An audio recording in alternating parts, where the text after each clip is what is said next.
A continuación del equipo bueno, el primer equipo es Miguel Alarcón, Javiera Calderón, Ángela Vidal y Victoria Zúñiga. A continuación viene el equipo de Carla González, Vanessa Pérez, Catalina Tapia y Verónica Zavala para que se vayan preparando. Así que estando listo, Miguel, ahora comenzamos.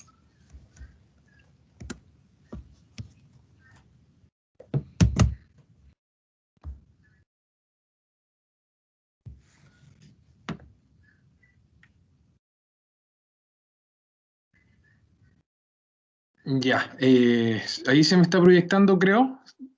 Sí, ahí estamos viendo claro, ahora la presentación, ahora cargo la presentación.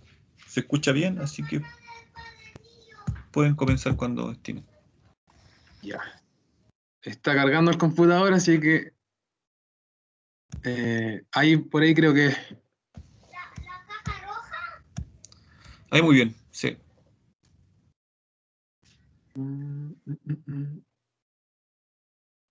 Ya. Bien, para empezar, saludar, ¿cierto? A usted, profesor, a los compañeros presentes.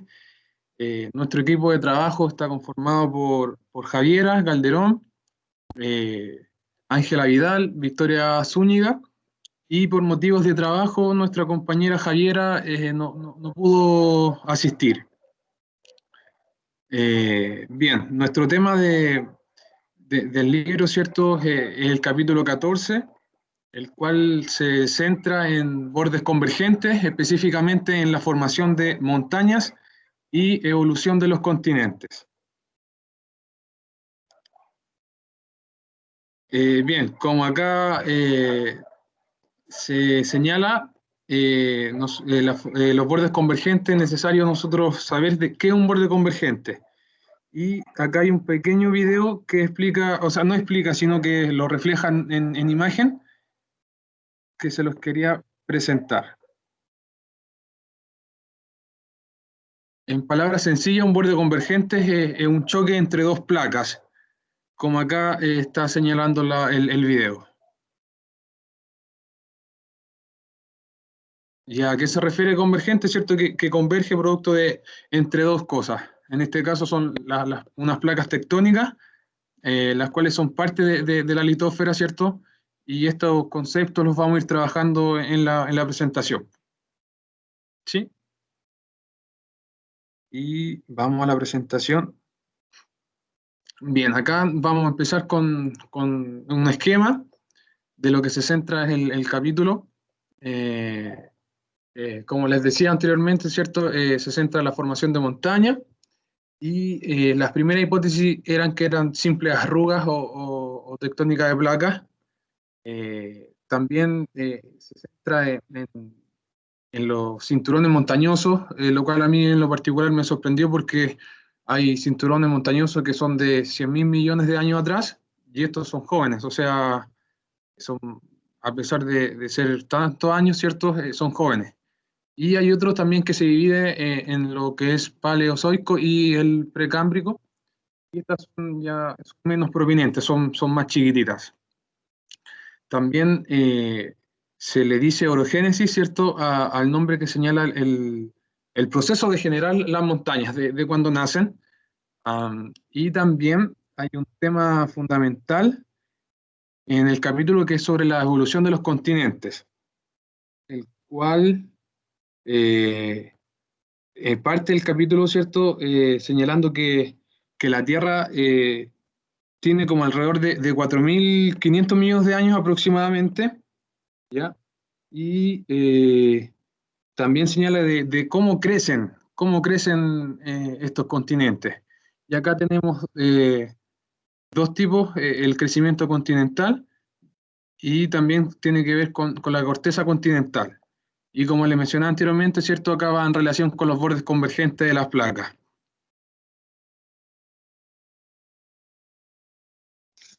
Como la alfabetización científica, tenemos cinco conceptos claves. El primero es la montaña, que es una elevación natural de terreno superior a 700 metros respecto a su base. Las montañas se agrupan, a excepción de los volcanes, en cordilleras o sierras. También tenemos lo que es un continente, que es cada una de las grandes extensiones que se divide en la superficie terrestre. separadas entre sí por los océanos. Esta también es considerada como una gran superficie de tierra emergida que constituye la litósfera, junto con las islas y las cuencas oceánicas que poseen un menor tamaño. La orogénesis, como anteriormente dijo mi compañero, es un proceso tectónico que genera las montañas, el borde convergente, que es un choque entre las dos placas tectónicas, y por último tenemos la litósfera, que es la capa superficial sólida de la Tierra, caracterizada por su rigidez, esta formada por la corteza y la zona más externa del manto. La estructuración de las ideas centrales. A partir del capítulo nosotros pudimos extraer 7 ideas centrales.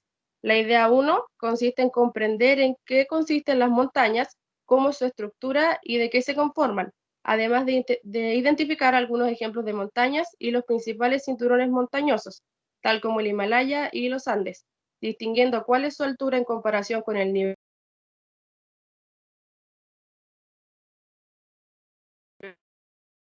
características. Que la idea 2, distinguir las principales estructuras de las zonas de subducción, las 4 fases en que estas regiones se dividen y sus variaciones, además de identificar cuáles zonas de subducción se caracterizan porque la litosfera oceánica subduce por debajo de otra capa oceánica y en cuáles la litosfera oceánica desciende por debajo de un bloque continental.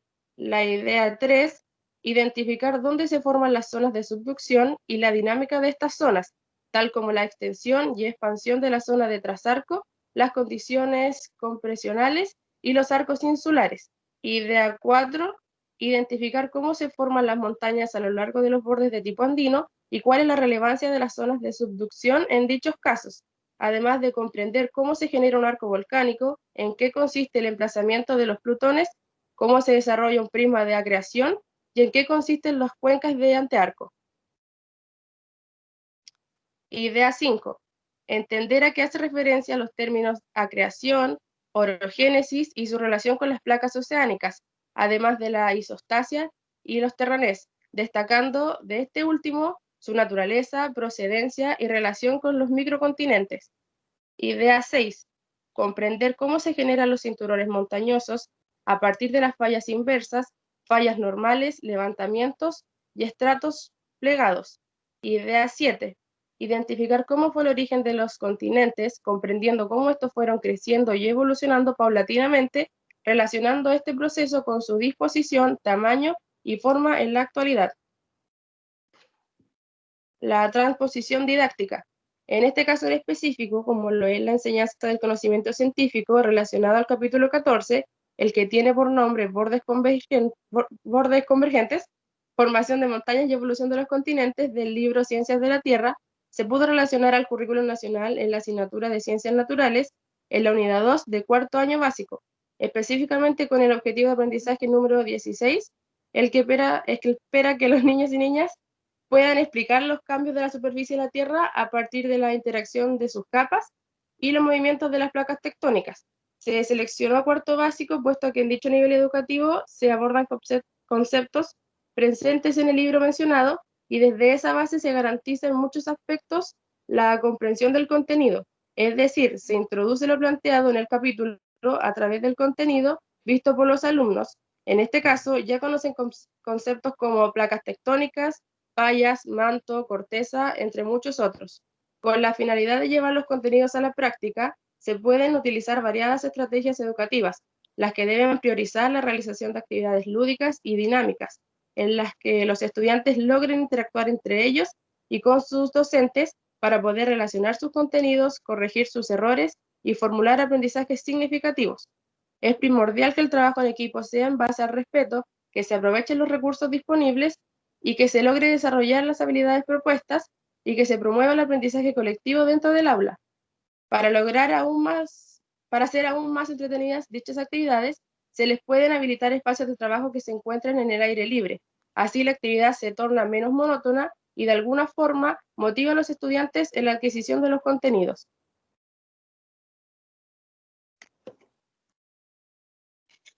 A modo de reflexión y conclusión, junto con mis compañeros, pudimos deducir que es de suma importancia reconocer la asignatura de Ciencias Naturales como el primer paso para introducir a los alumnos en la exploración de su entorno, La instancia educativa capaz de despertar la curiosidad por entender y descubrir cada parte del mundo que los rodea, donde el docente les otorga las herramientas necesarias para que éstas sean capaces de relacionar lo descubierto con sus experiencias previas y contexto real en el que están insertos los educandos, para así otorgar aprendizajes significativos en ellos. Otro aspecto relevante es que la enseñanza del conocimiento científico a temprana edad favorece enormemente la capacidad de los niños y niñas por indagar sobre temas que muchas veces parecen lejanos. Es fundamental incentivar a los alumnos a un acercamiento sobre la diversidad de factores que inciden en las estructuras que posee la Tierra y a qué factores se ve enfrentada constantemente para adquirir la forma y características actuales. Para lograr este propósito, las estrategias utilizadas por los futuros docentes deben integrar a todos los estudiantes, adecuándose al contexto en el que se encuentra inserto cada uno de ellos y a la diversidad de ritmos de aprendizajes en un mismo aula. Dichas estrategias deben estar dirigidas a la promoción del conocimiento científico, a desarrollar competencias que permitan a los alumnos que sean capaces de explicar fenómenos naturales, a potenciar habilidades como analizar, comprender y investigar manifestaciones propias de la Tierra. Además, para ello existe una diversidad de metodologías factibles de realizar, como por ejemplo la confección de maquetas, ya que al ser algo tangible y creado por ellos mismos, son un valor más representativo. También la utilización de los TIC por medio de videos explicativos o una realización de un informe sencillo dependiendo del nivel en que cada uno quiera enseñar.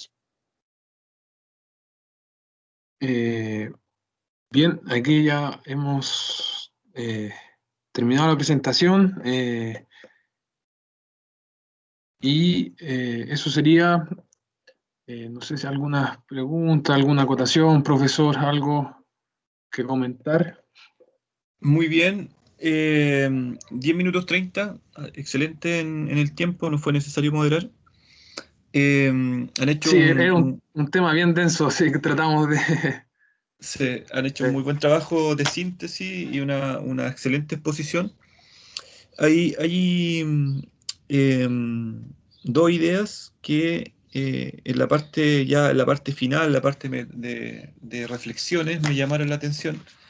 Eh, Una que resaltan la necesidad de acercar el conocimiento científico a edades tempranas, ¿no? Como yo lo interpreto como no tener ese temor a que niñas y niños a temprana edad no pueden aprender ciencias o no pueden hacer ciencias. ¿Ya? Hay algunas creencias aún que hacen resistencia a la posibilidad de que niñas y niños desarrollen investigación científica escolar a temprana edad. Eh, eh, es por un supuesto determinismo biológico que señala de que probablemente no tienen las capacidades cognitivas para hacerlo. Pero finalmente eso en la investigación actual, la investigación educativa actual, son creencias obsoletas, ¿cierto? Son creencias que carecen de argumentación teórica en la actualidad, ya son creencias que son bastante criticadas, pero probablemente tenemos coincidencia de que a edades tempranas es posible enseñar ciencias y que los niños hagan ciencias.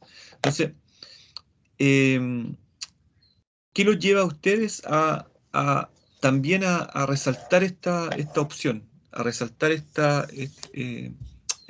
realidad, ¿cierto?, de cómo podemos educar en el ámbito escolar? ¿Por qué resaltan, cuáles son los motivos por los cuales ustedes resaltan el aprendizaje científico a temprana edad? Profesor, ¿Sí? nosotros resaltamos la educación científica en edad temprana porque nosotros mismos en las prácticas hemos observado cómo hacen de la asignatura de ciencia algo totalmente teórico y dejan de lado la parte dinámica, las actividades, y eso Lo mismo hace práctico, que los claro. estudiantes, sí, los estudiantes rechacen o que no sientan motivación en la asignatura. Entonces él es el profesor el responsable de hacer que el estudiante se motive, que le llame la atención y que quiera participar de la asignatura, que la vea de otra manera. Claro, aparte, hacer ciencia se puede hacer en cualquier parte y este tema da para salir del aula, creo yo. Este tema permite presentar a los niños lo que son las montañas. Yo vivo en un lugar con hartas cerritos, hartas montañas. Entonces, el medio, ¿cierto?, de mi localidad, bueno, en Curicó igual también está el cerro, entonces ayuda bastante ya a potenciar las ciencias y llevarlo al capítulo en sí.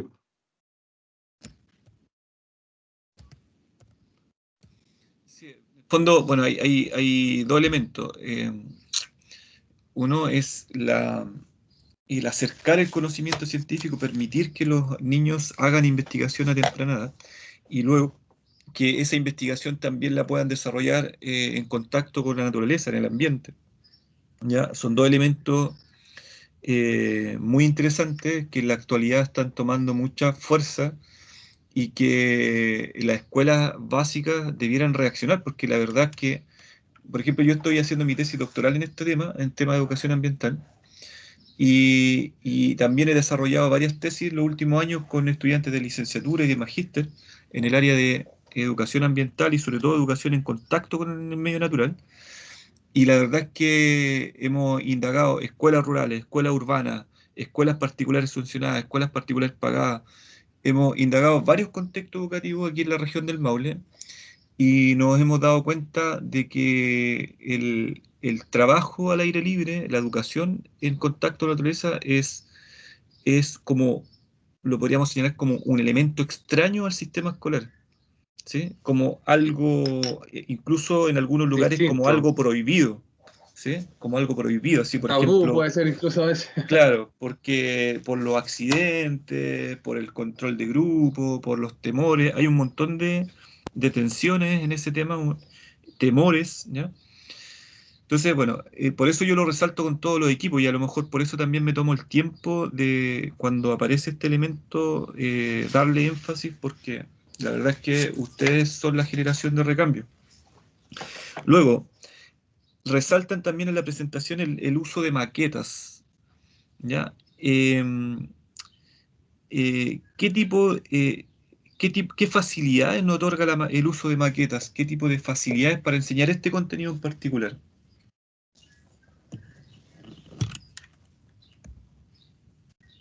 Yo creo que una maqueta los acerca más a los contenidos, porque ahí ellos pueden apreciar de otra manera lo que el profesor quiere enseñar.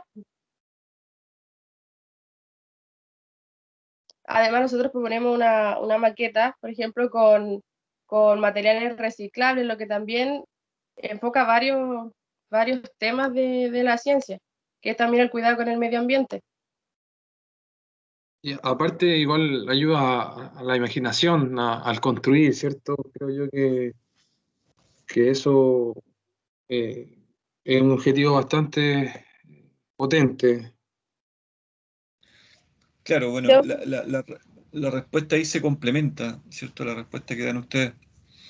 Un poco para ajustarme un poco al tiempo, eh, voy a entregarle una aproximación para que ustedes sigan indagando acerca del uso de representaciones en la enseñanza de la ciencia. ¿Ya? Una representación se podría explicar desde el punto de vista de las teorías cognitivas, ¿cierto? O los referentes cognitivos como bien antiguos, que tiene que ver con la teoría de Jean Piaget. No sé si lo han leído en algún momento, en alguna de las otras asignaturas. Pero en algún momento ustedes se van a encontrar con este autor, ¿sí? Jean Piaget, que en el fondo señala de que nosotros, el cerebro humano, de alguna manera va construyendo representaciones, esquemas mentales, a través de procesos de asimilación y acomodación de los conceptos o de las experiencias que va viviendo.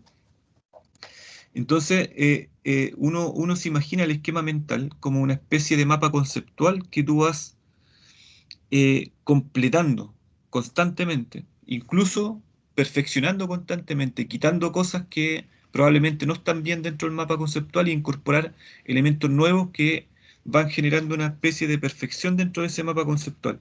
Entonces, la maqueta viene siendo una representación plástica, ¿sí? que ayuda a esta representación mental, a la construcción de estas representaciones o esquemas mentales, ¿ya?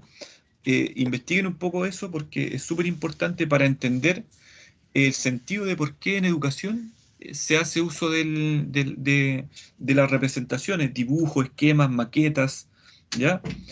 Todo lo que es imagen, todo lo que es esquemático, tiene que ver con cómo nosotros vamos configurando los saberes dentro de nuestro cerebro, ¿ya? Cómo vamos armando los casilleros, ¿ya? Y es súper interesante porque tal vez no todos coinciden con la misma forma de aprendizaje, pero es súper interesante entender cómo el uso de esquemas mentales y representaciones, o la conciencia de que existen esquemas mentales y que nosotros podemos eh, construyendo y complementando desde el proceso educativo a través del uso de representaciones, es un tema muy, muy relevante que nos ayuda mucho como profesoras, como profesores.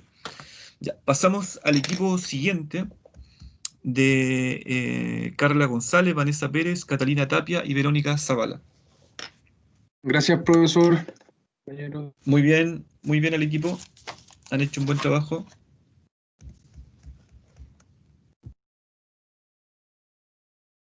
Buenos días, profesor.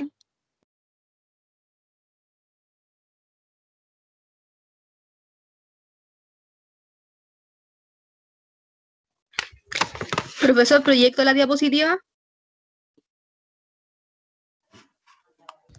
Estaba sin micrófono, disculpen. Buenos días, Carla y Verónica, adelante, puedes proyectar. Ya.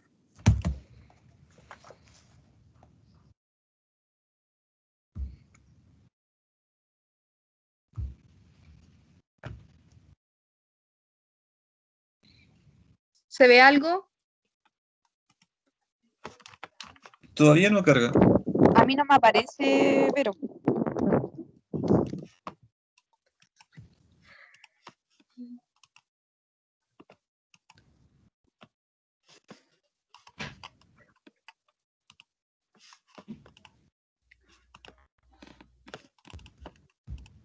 Ahora, A mí no me aparece nada aún. profe, ¿se ve? No, aún no carga. Ahora, Ahí sí, ahora cargó la presentación y se escucha súper bien. ya, qué bueno.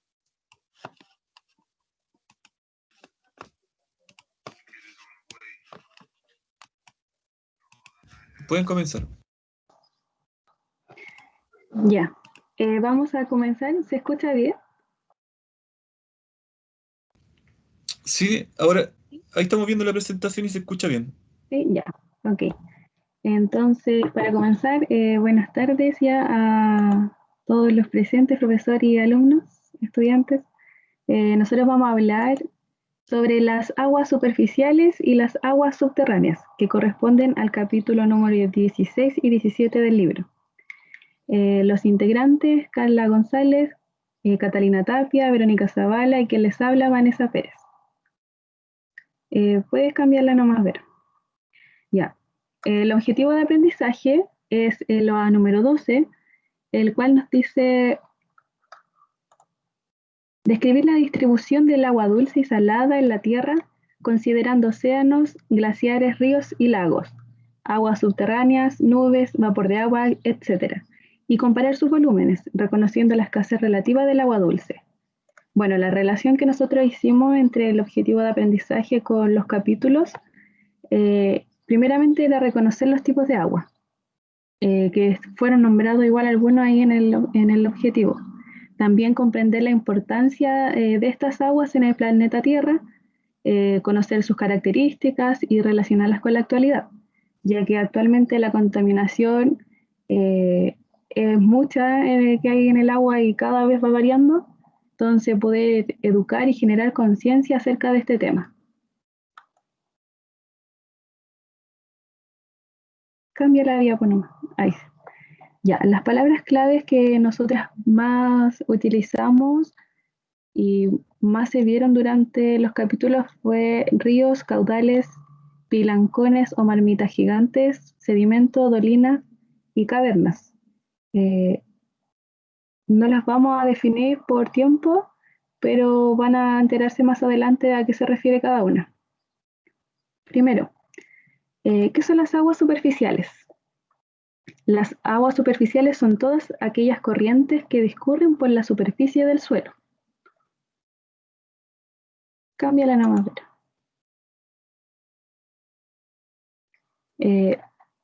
Después tenemos la distribución de las aguas.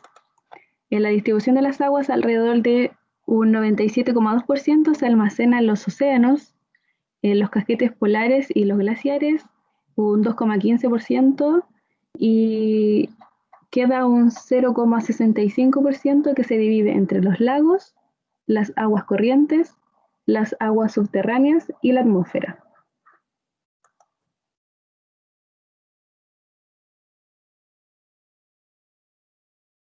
Luego tenemos el ciclo hidrológico, que es el proceso de circulación del agua entre los distintos compartimientos que forman la hidrosfera.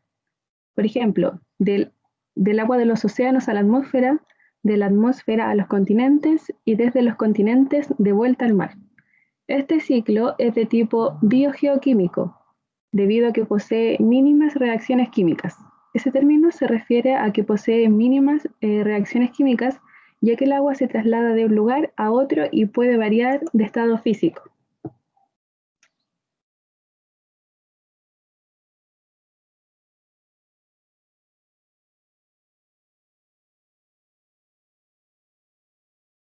¿Se me escucha? ¿Sí? Se escucha Ya, bien. bueno, ya, profesor. Bueno, ahora vamos a hablar del agua de escorrentía, ya que estas son aguas finas y extensas que se generan en terrenos rodeados de montaña, también llamada cuencas, ¿ya? Estas aguas se originan por las precipitaciones que caen al suelo, ¿ya? Y en lugar de introducirse al suelo, estas corren sobre la superficie, por sobre la tierra, ¿cierto? Y convergen hacia un punto en común.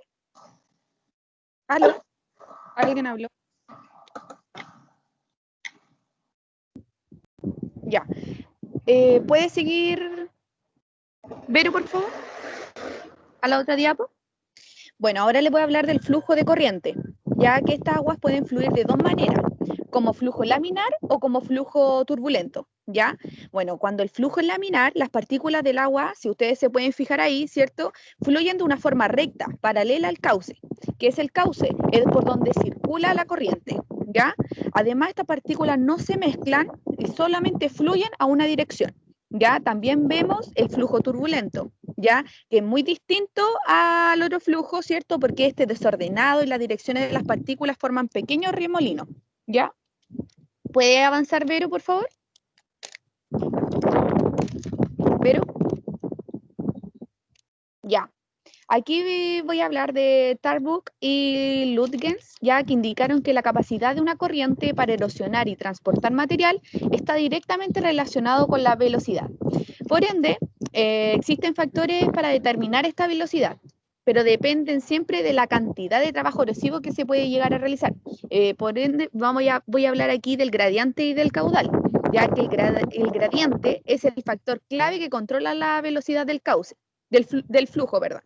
Y el caudal es la cantidad de agua que atraviesa un determinado punto de metros cúbicos. ¿Puede avanzar, Vero?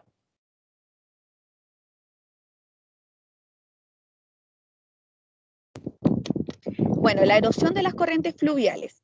Bueno, estas erosionan de tres formas, recogiendo los granos débilmente consolidados, mediante abrasión o mediante disolución, ¿ya?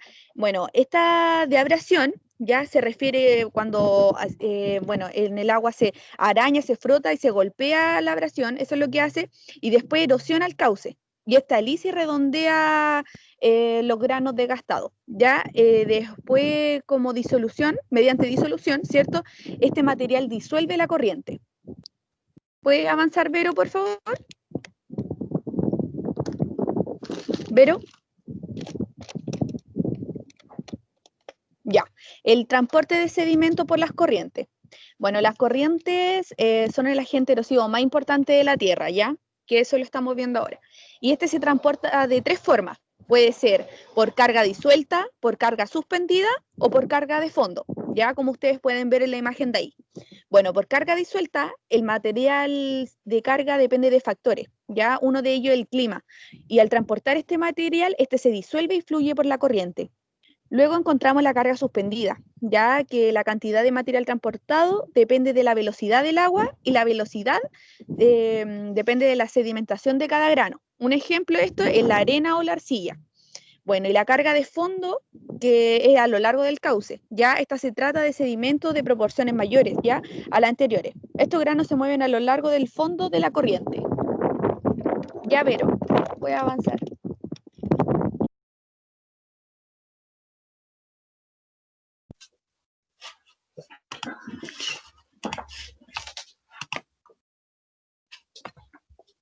Bueno, compañero, ahora vamos a hablar de los valles fluviales. Bueno, los valles en sí son cuando son entre dos montañas y circula un río, para que tengan una idea. Estos valles son accidentes geográficos más comunes de la superficie de la Tierra. Bueno, ahora estos valles se dividen en dos. Bueno, los valles estrechos, estos se forman cuando la corriente toma una condición de equilibrio, por lo que va dirigiéndose más de un lado. Ya, me equivoqué. Los valles estrechos, estos son los que tienen en forma de V, como vemos en la imagen. Estos se pueden encontrar en algunas regiones áridas, donde la meteorización, que se refiere a la descomposición de minerales, es lenta, entonces la roca es resiliente y la erosión es rápida. Una de las características más notorias de los valles son que son rápidas y son como las cataratas, ¿ya? Bueno, los valles anchos, estos se forman cuando la corriente toma una condición como de equilibrio, por lo que va dirigiéndose más de un lado del otro, o sea, que carga más de un lado del otro, y a medida que esto sucede, se enanchan, ¿ya? Del valle, por ende ocurre lo que es el fondo plano. Bueno, las inundaciones son denominados riesgos geológicos, son muy comunes, pero a la vez destructivos, sin embargo, son un comportamiento natural de las corrientes de agua. Bueno, sin embargo, la causa de esto son por la naturaleza y a través de lo humano. Bueno, un ejemplo de ello es cuando se encuentran inundaciones que ocurren en algunas avenidas producto de la obstrucción o de niveles de suelo, o también cuando llueve torrencialmente, ¿ya? Bueno, las aguas subterráneas es uno de los recursos más valiosos y accesibles, puesto que es el agua potable para más del 50% de la población.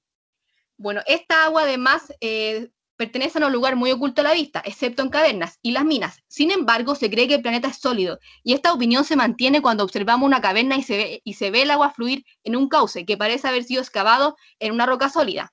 Por lo tanto, tenemos más concepto de que nuestro planeta Tierra es sólido, ya que se conforma por agua.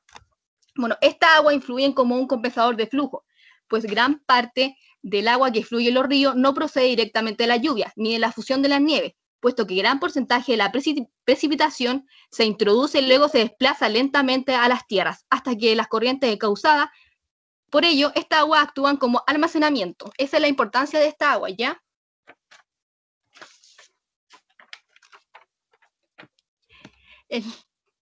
Ya, bueno, ahora la distribución de las aguas subterráneas. Bueno, el interior de ellas se llama agua subterránea. El límite superior de esta zona se conoce como el nivel freático. El nivel freático se encuentra en la franja capilar, la cual el agua subterránea es mantenida por la tensión superficial en diminutos conductos comprimidos entre los granos del suelo o del sedimento. Bueno, 10 minutos. Ya. Bueno, tenemos la interacción entre el agua subterránea y aguas corrientes. Bueno, las corrientes efluentes, más que nada aquí es cuando la elevación de nivel freático debe ser mayor que la de la superficie, y es cuando también ingresa el agua, son aportaciones de agua. Las corrientes influentes conectadas es cuando se pierde el agua, y las corrientes influentes desconectadas es cuando son de ambas, o sea, una combinación de ambas, ya que una recibe aportaciones de agua y la otra la pierde. Ya, Cata. Hola. Factores que influyen en el almacenamiento y circulación. Las palabras clave son porosidad y permeabilidad. La porosidad consiste en que el agua empapa el terreno, porque el lecho de roca, sedimento, entre otras, contienen innumerables huecos o aperturas, y estas son similares a las de una esponja, y por eso se llaman poros. La cantidad de agua subterránea que puede acumular depende de la porosidad del material.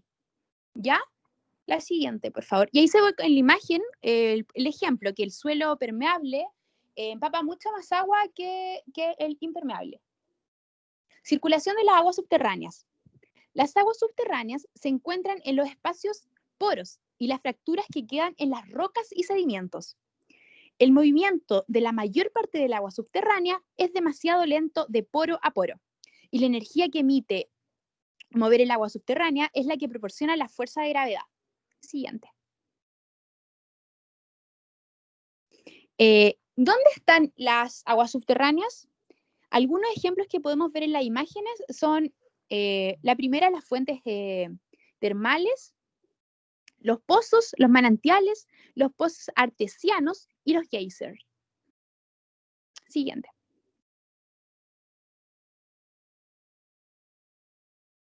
La contaminación de las aguas subterráneas. Se puede ver claramente que las aguas subterráneas son las más importantes para los seres humanos. Sin embargo, gracias a las industrias y a los mismos humanos, podemos ver que estas aguas en mayor cantidad se encuentran contaminadas. Siguiente.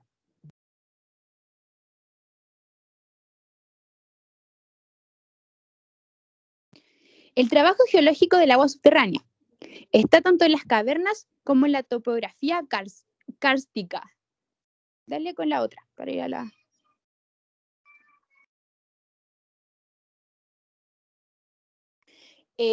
Lo que podemos reflexionar sobre este trabajo de las aguas subterráneas es netamente, como anteriormente lo dije, que las aguas subterráneas son las más importantes para el ser humano en cuanto a vida, y se deben manejar y controlar bien este recurso.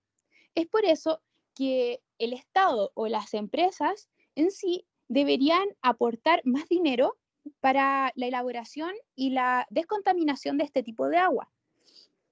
Y el ser humano no ha tenido la capacidad de crear conciencia de su uso.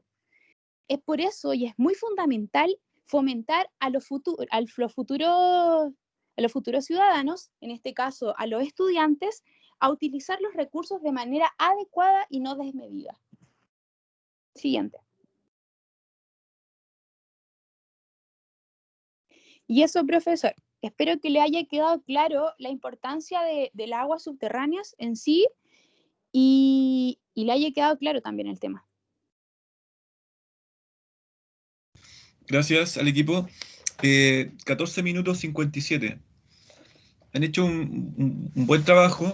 Bueno, queda bastante claro la importancia de las aguas, el comportamiento de la agua en el planeta y los fenómenos, ¿cierto? Y formas geológicas que van generando, ¿cierto? A lo largo del tiempo. Una pregunta. ¿Cómo cambian ustedes como equipo, ¿sí?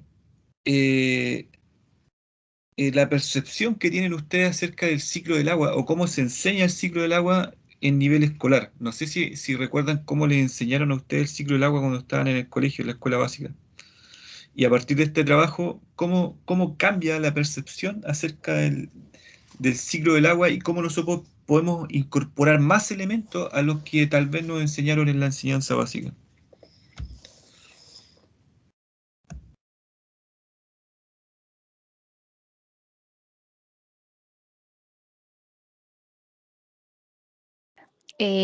Yo creo que lo primero que hay que enseñarle a un niño para que entienda son los estados del agua. Entonces, de ahí ir incorporando lo aprendido en esta investigación y así ir explicando con lo que uno ya sabe anteriormente y agregar lo de ahora. Y sobre todo agregar lo que es, o sea, la importancia en sí de las aguas subterráneas para el ser humano. Y también enseñar una educación ciudadana sobre cómo cuidar el agua del planeta. O sea, eso debería ser lo fundamental porque en sí el agua es vida, entonces el profesor de ciencia, en este caso, debería enseñar la importancia del agua. Bueno, sí, como dice mi compañera, muy importante eso del estado físico del agua. Y nosotros como futuros docentes, por ejemplo, yo hubiera implementado una maqueta para mi alumno, en donde veamos la evaporación, la precipitación y todas esas cosas, porque yo encuentro que una maqueta, si bien hecha, o un video que se explique bien, qué hace la nube, qué pasa en la tierra, todo, el niño va a quedar muy claro con la información. Y bueno, siempre utilizando bien el recurso del agua, como dice nuestra compañera Catalina.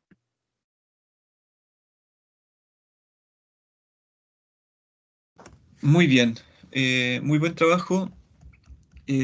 Vamos a pasar por tiempo, ¿cierto?, al equipo siguiente. El equipo está formado por Cristian Cáceres, Juan Pablo Irribaren, Juan Leighton, Yasna Alcaíno y Paz Araya.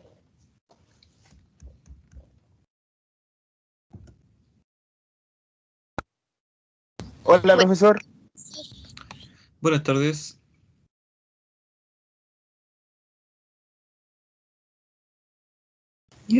¿Me avisan si se está viendo el PPT, por favor? Sí, Se ve bien y se escucha muy bien.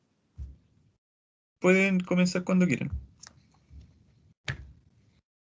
Ok, buenas tardes, compañeros. Buenas tardes, profesor. En esta jornada, los capítulos que nos tocaron fueron el 19 y el 20 de Desiertos y Vientos, Línea de Costa, del texto Ciencias de la Tierra, una introducción a la geología física. Los integrantes, como los nombró, profesor, es Yasna Alcaíno, Paz Araya, Juan Iribarren, Juan Leighton y yo que les habla, Cristian Cáceres.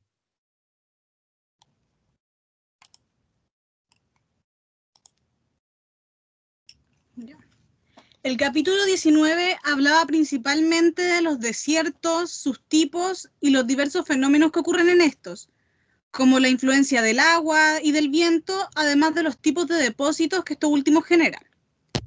En el siguiente esquema podemos observar los diferentes fenómenos asociados a la erosión eólica, como lo son los yardans, las cargas de suspensión y de fondo, la abrasión y otros conceptos que abordaremos más adelante.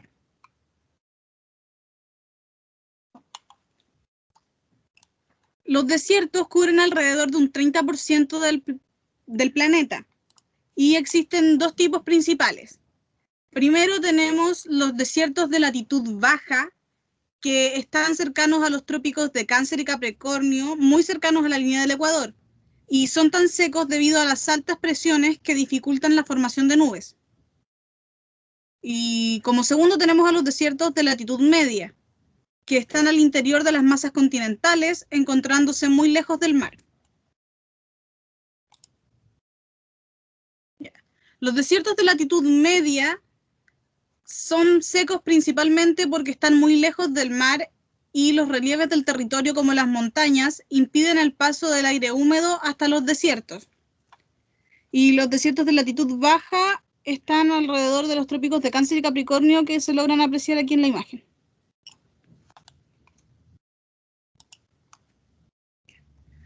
Los procesos geológicos dentro del desierto encontramos principalmente a los caudales de agua.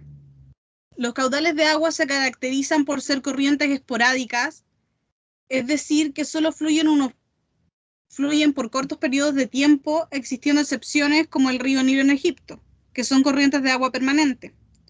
Las precipitaciones son generalmente escasas pero densas y suceden en cortos periodos de tiempo, dificultando que el terreno pueda absorber toda el agua disponible. Por esto, la principal causa de erosión en el desierto es el agua. El río Nilo es uno de los principales ejemplos que se le puede dar a los alumnos sobre las fuentes de agua permanentes dentro de los desiertos, y se originan principalmente en montañas muy alejadas de los desiertos, como por ejemplo en el río Nilo se origina en el lago Victoria y desemboca en el mar Mediterráneo atravesando las regiones de Sudán y Egipto. Y un ejemplo más claro que se pudiese dar a los niños de ejemplo, de desierto en general, es el desierto de Atacama en Chile. La erosión eólica. El principal papel del viento es transportar sedimentos y lo hace de dos formas principales. Primero tenemos la carga de fondo, que es principalmente granos de arena que van ascendiendo y descendiendo en un proceso de saltación, como podemos ver en la imagen, y como segundo tenemos la carga en suspensión, que son principalmente partículas finas de polvo que son fácilmente elevadas por el viento.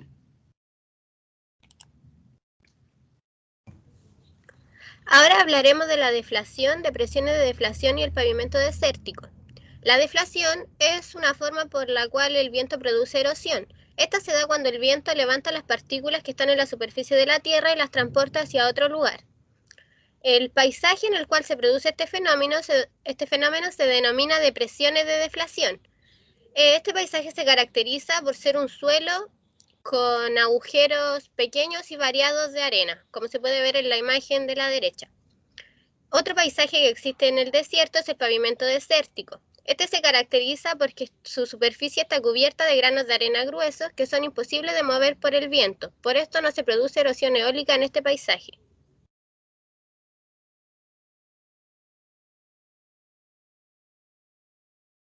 Abrasión, ventifactos y yardan. La abrasión es la otra forma por la cual el viento produce erosión. Esta se da cuando el viento transporta arena y la hace chocar contra las rocas que están más cerca. Al ocurrir esto se forman los ventifactos, que son las rocas que al ser chocadas por la arena se pulen y su superficie queda prácticamente lisa.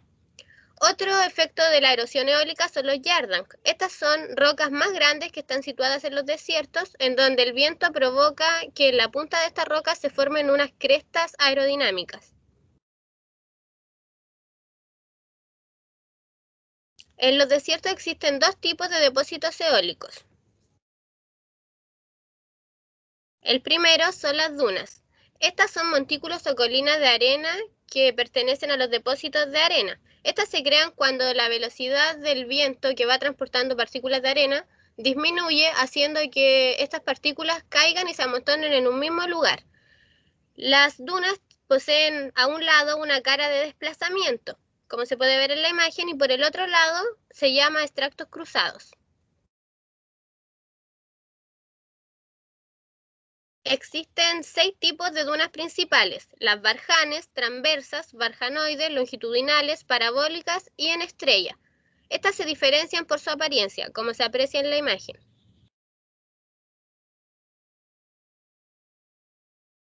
El otro tipo de depósito que existe en el desierto son los depósitos de loess o de limo. Estas son alfombras que se forman gracias a que las tormentas de viento arrastraron limo hasta ese lugar por quizás miles de años. Los dos principales proveedores de este sedimento, el limo, son los depósitos desérticos, que son los desiertos, y las llanuras de aluvión glaciar, las cuales son montañas secas en donde antiguamente habían glaciares. Aquí está el mapa del capítulo 19, desiertos y vientos, con todos los aspectos más importantes y conceptos relevantes que les acabamos de explicar.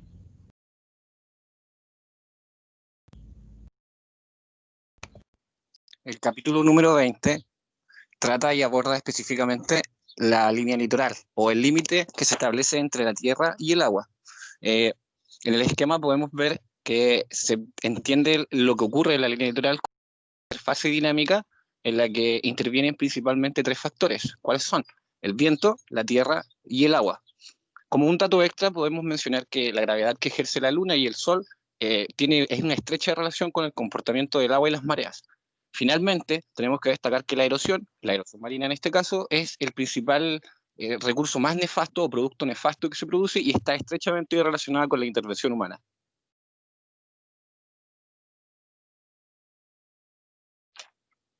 A lo largo de nuestro país tenemos una línea litoral o una costa muy larga y muy rica para poder vivenciar y experimentar frente a todos los procesos y fenómenos que en esta ocurren. Como por ejemplo las olas. Si consideramos las olas dentro de esta interfase dinámica, podríamos decir que las olas son la fuerza o la onda que se produce por la aplicación de la energía que tiene el viento sobre la superficie del agua.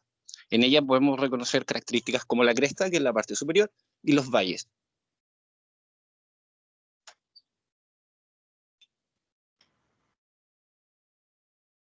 Como dijimos anteriormente, la erosión marina es uno de los agentes más nocivos que se producen en esta zona, y a continuación mis compañeros profundizarán un poco más acerca de esto.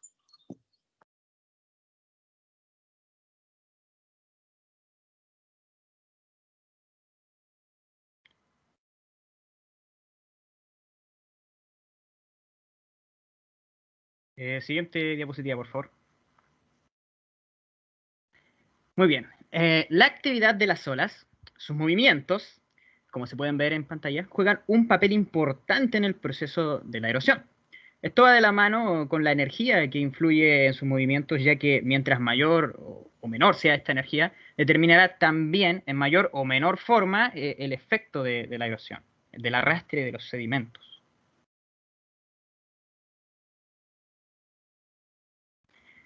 Ahora, cuando hablamos de deriva litoral, nos referimos explícitamente al propio movimiento que las olas demuestran en su lucha por llegar a la orilla. En medio de todo este movimiento ocurre la movilización, el transporte de arena, y no solo de eso, sino que también de fragmentos de rocas y varios otros minerales que se filtran por ahí en diferentes cantidades.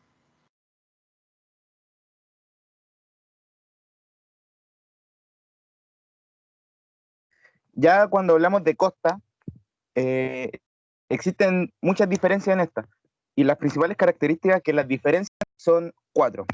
El tipo de roca expuesta a lo largo de la costa, la intensidad de la actividad de las olas, la naturaleza de las corrientes litorales y la estabilidad de la costa. 10 minutos. ¿Y por qué hacemos mención de esta deriva litoral? Pues porque el fenómeno de la erosión, que es esto se presenta en ella indiscutiblemente y de manera, digamos, particular de dos formas. Formas que definen los rasgos físicos que tiene la deriva litoral y como se puede ver en pantalla también, la primera de ellas corresponde a aquellos productos del efecto mismo llamado de efecto de la erosión, y las formas de erosión son el resultado de esto, como podemos ver ahí algunos ejemplos en pantalla. Ya en las formas deposicionales podemos encontrar solamente 4, que una de ellas son las flechas, las barras de bahía, los tómbolos, las islas barreras, que pueden ser llanuras atlánticas y de la costa del Golfo, como se aprecia en la imagen. Múltiples transformaciones son las que ha experimentado el litoral y por la erosión, considerándola como un peligro.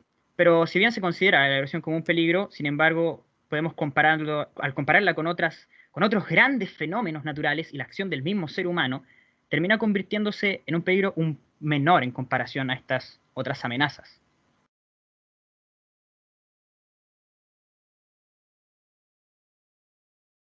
Ya la estabilización de la costa se puede definir como un proceso para hacerle contra a lo que es la erosión. Y aquí nos encontramos con la estabilización firme, que se pueden encontrar 4, que son los malecones, los espigones, los rompeolas y los diques, como se aprecia en la imagen de abajo. Hablando de erosión, cuando hablamos de su efecto, este puede variar su alcance, considerando también, ahora como vemos ahí, la clasificación de las costas, ya que esta se presenta de una forma mucho mayor cuando hablamos, por ejemplo, en costas de inmersión, ya que el mar, la acción del océano, tiene una mayor apertura, tiene una mayor entrada hacia la tierra misma, haciendo que esto de la erosión se aprecie en una mayor escala, a diferencia de su contraparte de emersión. Y aquí los factores que influyen en la erosión de las mismas costas se pueden encontrar solo 5, que son la proximidad de la costa a los ríos cargados de sedimento, los grados de actividad tectónica, la topografía y la composición del terreno, los vientos y condiciones meteorológicas predominantes y la configuración de la línea de la costa en las áreas próximas al litoral, como se explicó anteriormente. Y para englobar este maravilloso capítulo, tenemos este mapa conceptual de las líneas de costa con cada uno de sus elementos fundamentales, además de otros que también pueden observar. Maravilloso. Nuestra transposición didáctica fue ejemplificada, o sea, aplicada sobre el curso de sexto básico, específicamente la unidad número 1, trabajando en específico el objetivo de aprendizaje número 18, que dice: explicar las consecuencias de la erosión sobre la superficie de la Tierra, identificando los agentes que la provocan, como el viento, el agua y las actividades humanas.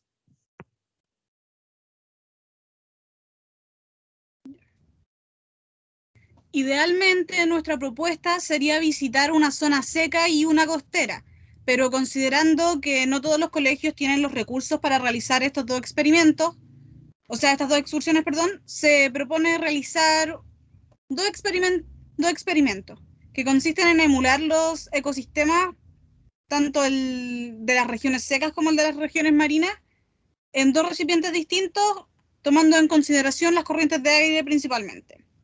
A manera de reflexión sobre el experimento que los alumnos realizan, se pueden realizar diversas actividades como realizar una tabla comparativa, investigar de manera autónoma algunos de los procesos expuestos, realizar notas de observación durante el experimento y o excursión, realizar una maqueta explicativa de alguno de los procesos previamente observados, o también se puede realizar que los alumnos hagan una campaña de concientización sobre los procesos presentes en ambos ecosistemas.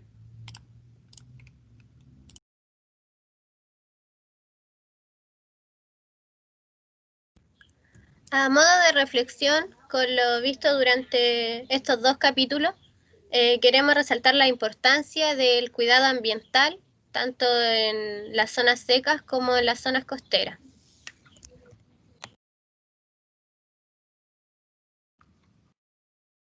Muy bien. 15 minutos 16.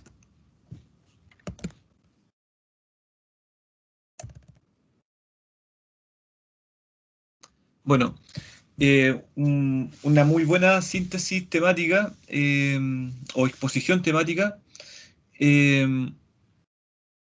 Por ejemplo, si tuviesen que visitar aquí en la región algunos espacios naturales, por ejemplo, ¿cuáles serían como interesantes desde el punto de vista de esta temática de erosión? ¿Sí?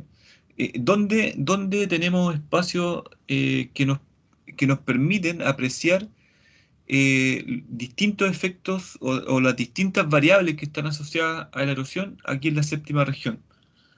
Algunos lugares que ustedes a lo mejor se la hayan... Dígame, Juan. Respondiendo a sus preguntas, aquí en la región contamos con una diversidad muy rica en zonas donde podemos apreciar los efectos de la erosión, siendo específicamente uno el río Mataquito, que nace en Sagrada Familia y que desemboca en Iloca. Si Claro, pueden hacer pueden hacer el seguimiento de una cuenca hidrográfica. ¿Sí? Ahora, a mí me llamó la atención cuando señalan que tal vez el hacer análisis, por ejemplo, de este fenómeno implicaría a lo mejor un alto costo. A mí me da la impresión que la séptima región no es tan... no es una realidad tan lejana. Yo creo que la mayoría de las localidades tienen espacios donde observar algunos factores asociados a la erosión. Por ejemplo, acá yo vivo en San Javier. San Javier está la cuenca del río Loncomilla, que después se une con la cuenca del río Maule. Y tiene un sendero que tú lo puedes hacer en 3 horas, 4 horas. Cualquier colegio puede llegar con sus estudiantes caminando a la ribera del río para observar algunos de sus efectos en un lapso de, no sé, algunos colegios están a 40 minutos caminando y otros están a, no sé, 15 minutos caminando. Entonces, ahí hay posibilidades, me da la impresión, en varias partes, y lo otro, con un costo a lo mejor no tan elevado, pero con un costo ya más significativo, está la Reserva Forestal Federico Albert, que tiene una similitud con la reserva que está acá en Laguna Torca, ¿ya? Porque hay, no recuerdo el nombre de la reserva que está ahí al costado de la Laguna Torca, parece que tiene el mismo nombre, ¿no? En la playa de Yico. Y además que tenemos un litoral en todo el país, tenemos acceso al litoral. Acá está, por ejemplo, las formaciones rocosas acá en Constitución, ¿ya? Ahí está la famosa piedra de la iglesia, que también tiene efectos de la erosión. Profesor. Profesor, es por el Juanito. También están los, no sé si son muy conocidos, pero las famosas zonas de Putú. Claro, sí, y eso está como entre el litoral de como saliendo de Talca, ¿cierto? Cercano también a... O sea, Curicó y Talca tienen una llegada más o menos similar en tiempo a ese lugar. Están las dunas, está el humedal de Putú. Sí. ¿Sí? No, hay espacios, yo creo que la séptima región tiene espacios privilegiados para ver eso. La cuenca del río Maule, hacer un seguimiento a la cuenca del río Maule, es espectacular también. ¿Sí? Profesor, respondiendo a su pregunta, los costos a los que nosotros nos referimos no es estrictamente al costo económico que pueda significar. Sí, quizás en los colegios donde no estén en lugares o en zonas relativamente cercanas a donde se puedan experienciar los fenómenos, pero más que nada nos referíamos a los costos implicados en cuanto a los permisos. Ah, ok. Sí, Tipo de no, gestión ahí, que implica, claro. la gestión que implica, el trabajo que hay detrás, del permiso de los mismos padres, la utilización del colegio, el coordinar el bus que los va a trasladar de ida, de vuelta, a ese tipo de costos nos referíamos, Claro, no al tipo de claro. costos de Sí, la llevar a cabo logística. Exacto, la Claro, logística. la Ese logística no es otro tipo de costos. complicada. Y la gestión. Sí, sí, ahí coincidimos. Sí. Yo Ese como es escuché el del por qué costo, nosotros, ese es el del por qué nosotros señalamos que el costo de realizar una excursión podría ser relativamente complejo, pero nos referimos específicamente a eso, no al costo económico. ok, sí, hay todo un tema y bueno, y algo que a lo mejor he nombrado en las reflexiones que se han hecho y que han nombrado tus compañeros también en las reflexiones que han hecho en otros trabajos. Por ejemplo, la gestión escolar, ¿sí? La gestión que implica sacar a los estudiantes del aula y del establecimiento es súper compleja en la actualidad. Y además está acompañada, más que sea compleja, está acompañada de una serie de temores, ¿ya? Y una serie también de temores psicológicos que tiene que ver con la zona de confort. Las personas prefieren que sus niños, apoderados, hay muchos apoderados que prefieren que sus hijos estén dentro del establecimiento aprendiendo, ¿cierto? Con los materiales que se les compran, con los computadores que se les facilitan, ¿cierto? La tecnología. Y lo ideal es que nos salgan del colegio, ¿sí? Y lo mismo, los chicos llegan a la casa y hay muchos niños que pasan gran tiempo de su vida entre el colegio y su casa, ¿cierto? Y un par de vacaciones al año, pero finalmente hay un déficit de naturaleza interesante y que está relacionado también con la salud y está relacionado con el aprendizaje. Bueno, vamos en algún momento de su formación también vamos a profundizar un poco en esto. Profe, Dígame. intentando cubrir esa parte, nosotros en la propuesta damos una serie como de experiencias, valga la redundancia, experimentales que se pueden llevar a cabo donde se emulan ciertas características de los procesos presentes, como para volver más cercano el conocimiento y más significativo también el cómo se va generando este mismo fenómeno. Sí, también se pueden hacer simulaciones experimentales en aula, ¿ya? Hace un tiempo atrás yo vi en una feria científica chicos tienen que haber sido del segundo ciclo básico, sexto año básico, séptimo año básico, que construían 3 cerros en un vivero en el colegio, hacían 3 cerros no sé, imaginen de 5 kilos de tierra cada cerro. Un cerro lo dejaban sin nada, no le hacían ninguna intervención, solamente le daban la forma, a los 3 le daban la misma forma, a uno le agregaban, uno no tenía ninguna intervención de siembra, ¿cierto? El otro tenía pasto y algunos arbustos, y otro tenía solamente pasto. Entonces, lo regaban todos los días con 1 litro de agua cada uno y lanzaban el agua de 1 metro de altura, todos los días. Y iban tomando fotografías, ¿ya? Entonces lo hicieron por un lapso más o menos de 3 meses y se dieron cuenta cómo se afectaban los 3 cerros con la acción fluvial, o sea, con el agua, ¿cierto? Entonces ellos hacían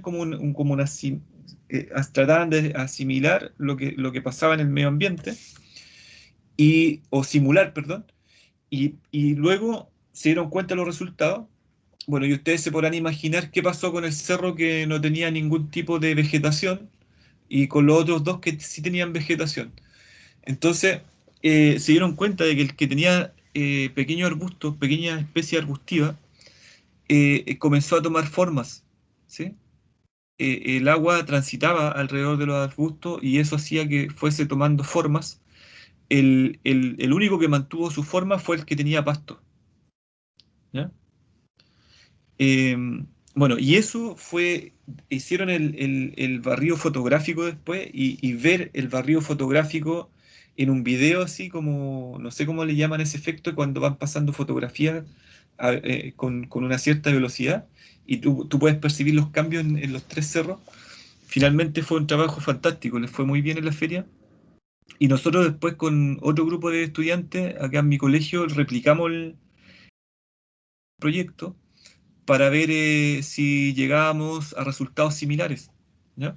Ustedes saben que uno de los ejercicios científicos es la refutación. Cuando tú ves un proyecto, muchas veces tú llevas a cabo el mismo diseño experimental para ver qué tan cierto es lo que se presenta en ese paper o lo que se presenta en ese trabajo. Entonces nosotros hicimos una réplica del proyecto, tal cual, con las mismas indicaciones que dieron los chicos en la feria científica, y llegamos a resultados muy similares. O sea, también los tres cerros tuvieron cierto nivel de formación, pero el de Pasto se mantuvo muy bien. El que tenía los arbustitos, se generaban pequeños como riachuelos alrededor de los arbustitos, lo que iba cambiando la forma del relieve. Y el que no tenía nada se iba aplanando, ¿ya? El agua se iba esparciendo el material y se iba aplanando. Entonces, bueno, hay esa posibilidad que dice Juan Pablo. Bueno, es súper interesante hacer simulaciones escolares desde el punto de vista de la investigación, es muy importante. Pasamos al siguiente equipo. Me parece que el último, Vania Briones, Carolina Arias, Catalina Paredes y Francisca Fernández.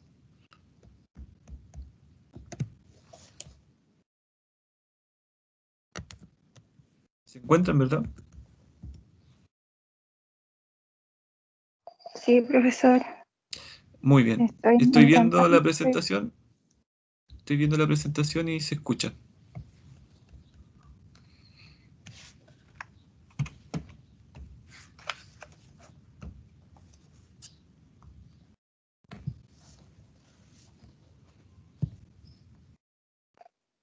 ¿Empezamos? Pueden comenzar, muy bien. Ya. Buenas tardes a todos los presentes, compañeros y compañeras y profesor. El día de hoy le vamos a hablar acerca del capítulo 18 del libro Ciencias de la Tierra, una introducción a la geología física. Este capítulo habla sobre los glaciares y glaciaciones. Nuestro grupo está conformado por Carolina Arias, Jorge Becerra, María Briones y que les habla Catalina Paredes. Por razones de trabajo, mis dos compañeras no van a poder estar presentes el día de hoy. Para empezar, necesitamos saber qué son los glaciares. Un glaciar es una gruesa masa de hielo y nieve que se forma por la compactación, acumulación y recristalización de la nieve. Estos contienen aproximadamente el 75% del agua dulce disponible del planeta y cubren aproximadamente el 10% de toda la superficie terrestre.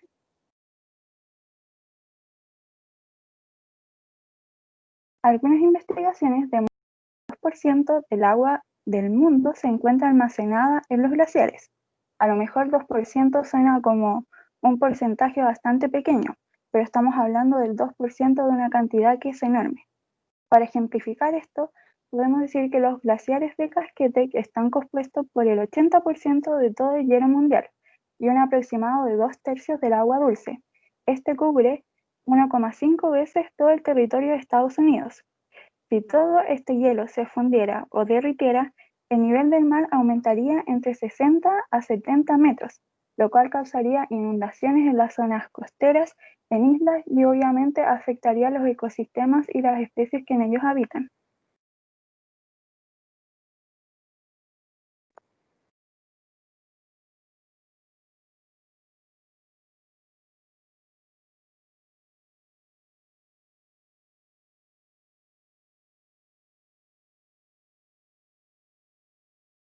Este es un mapa conceptual que resume la información que obtuvimos de este capítulo. Los glaciares se clasifican según su forma o su tipo. Por su forma, se clasifican por erosión y tilts. Esto lo vamos a ver a continuación. La erosión es el desgaste de una superficie por roce, usualmente provocada por agua o viento. A través de erosión se dan 4 formas: los valles, las aristas, los on y las rocas aborregadas. Los valles son terrenos de un nivel más bajo de lo que lo rodea. Las aristas son crestas sinuosas de bordes agudos. Los on son picos piramidales agudos. Y las rocas aborregadas están formadas cuando la abrasión glaciar alisa la superficie pendiente que está en el frente de hielo glaciar.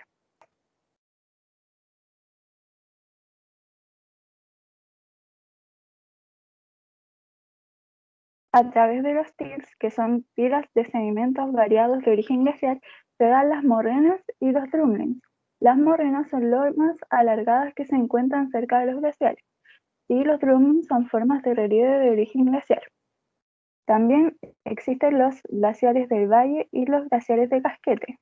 Los de valle son masas de hielos en movimiento que avanzan con lentitud, y los de casquete tienen una mayor presencia en la superficie terrestre y están ubicados en la zona de los polos.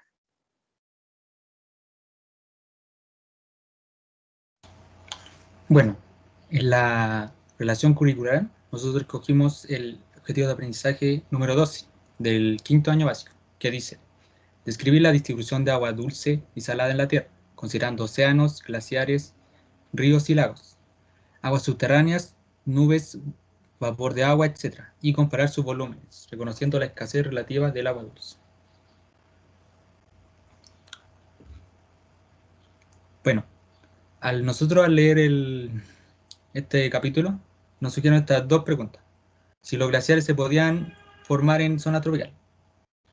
Los glaciares se pueden formar en zonas tropicales, pero tiene que ser, como uno sabe, la temperatura desciende cuando aumenta la altitud, ya que estos solo se pueden dar, en este caso, en las zonas más altas de los lugares tropicales.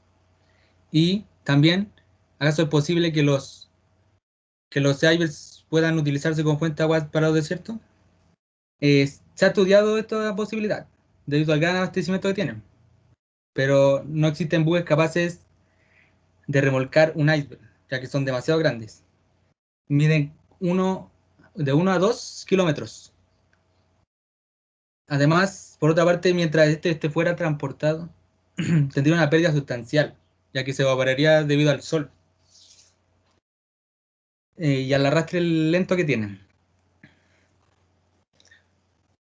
Bueno, las habilidades que elegimos para la relación curricular fueron comparar, examinar 2 o más conceptos o procesos para identificar similitudes y diferencias entre ellas, clasificar, que es agrupar objetos o eventos de características comunes en un criterio determinado. También formular preguntas, que sirve para clarificar hechos y su significado por medio de la indagación. Las buenas preguntas se centran la atención en la información importante, se diseña para generar nueva información. También investigar, que es el conjunto de actividades por medio de las cuales los alumnos pueden estudiar el mundo físico que los rodea. Incluye indagar, averiguar, buscar nuevos conocimientos y de esta forma solucionar problemas o interrogantes de carácter científico.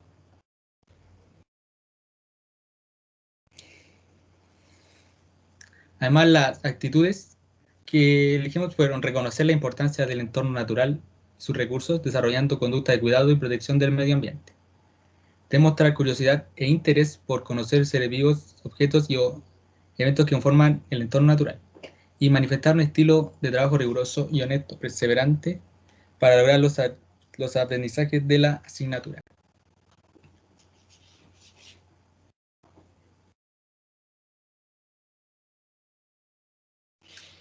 Bueno, para nuestra reflexión pedagógica, nosotros siempre hablamos sobre que los glaciales, en el momento cuando hablan sobre el calentamiento global, ya que generalmente son como lo que más se afectan con este, por así decir, peligro. Pero podemos enseñar más que eso, que sirven para el medio ambiente, no solo son parte de retenedores de agua dulce. También la enseñanza de esta materia es importante para crear un pensamiento reflexivo y crítico, que permita a los niños una visión más compleja de este. Es necesario que los alumnos conozcan su mundo, que sepan cómo funciona y cómo y por qué ocurren ciertos sucesos, además de aprender cómo se debe cuidar y lo que sucediera si no lo protegiéramos.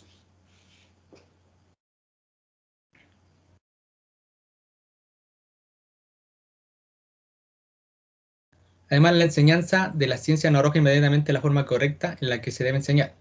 Más bien se menciona que los buenos docentes deben saber cómo trasladar el conocimiento y disciplinar tareas y disposiciones adecuadas para todos los alumnos, ya que como bien se sabe, no todos los alumnos aprenden del mismo modo, no todos tienen como el mismo, como decir, conocimiento, ya que algunos pueden ser más, podría decirse, inteligentes, ya que suena un poco como discriminatorio con los demás, pero de ese modo. Y además la enseñanza indirecta a través de la análisis del caos, las mesas de discusión, la toma de decisiones, la reflexión guiada y autónoma, por ejemplo, son estrategias muy potentes para formar docentes, pues permiten ponerse en situación y discutir y aplicar decisiones para resolver determinadas cuestiones.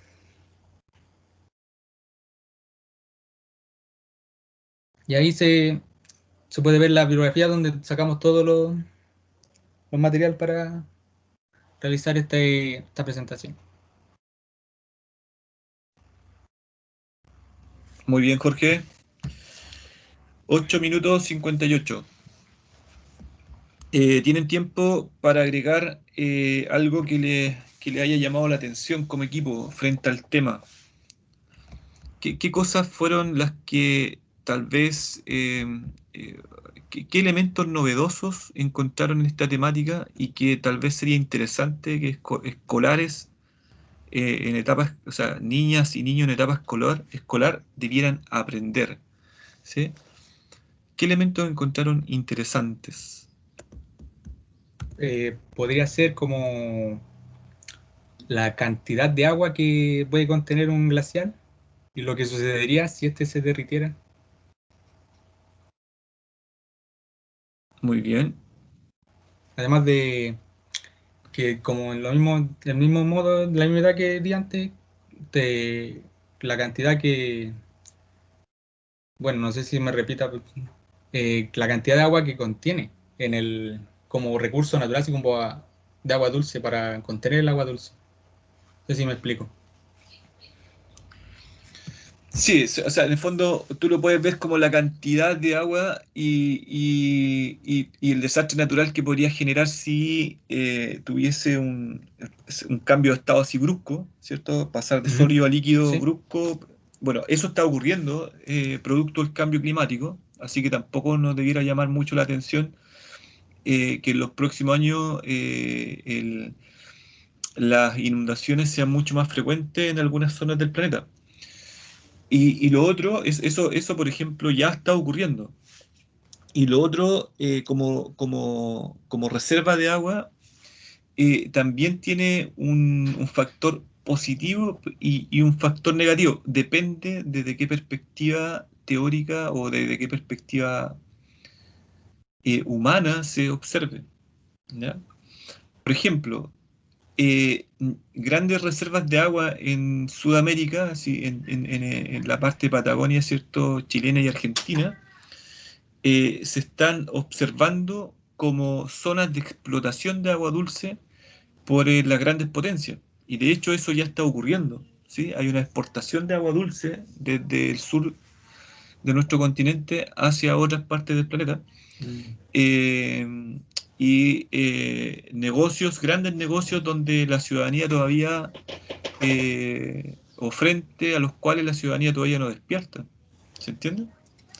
Entonces, hay un tema, hay temas de fondo que resultan muy interesantes desde el punto de vista de observar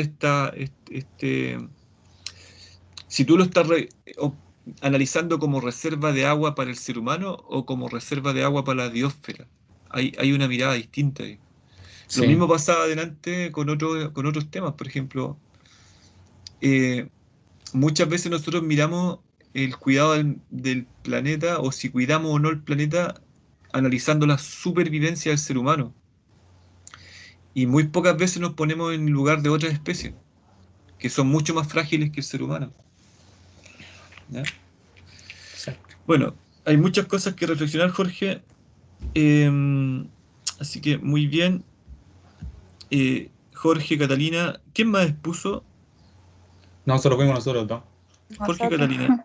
Sí. Ya. Entonces, Vania, Carolina y Francisca están trabajando. Francisca no forma parte de nuestro grupo. Aush. ¿Y en qué grupo estuvo Francisca? Para no equivocarme después. Francisca se retiró de la carrera. Ya, chuta. No estaba informado de eso. Ya, ok. Hice la corrección ya para no equivocarme después con traspaso de las notas y eso. Bueno, yo estoy haciendo algo que ustedes no ven en pantalla, que está aplicando la pauta de evaluación.